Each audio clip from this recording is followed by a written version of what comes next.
అధ్యాయం 6వ వచనం నుంచి 11వ వచనం చదువుతాం.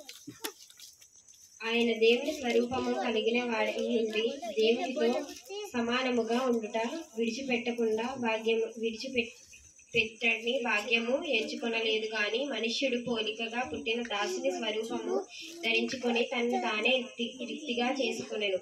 మరియు ఆయన ఆకాశమందున్న మనుష్యుడిగా కనబడెను. మరణము పొందనంతగా అనగా శిలువ మరణము పొందనంతగా విధేయత చూపిన వాడై తన్ను తాను తగ్గించుకొనెను.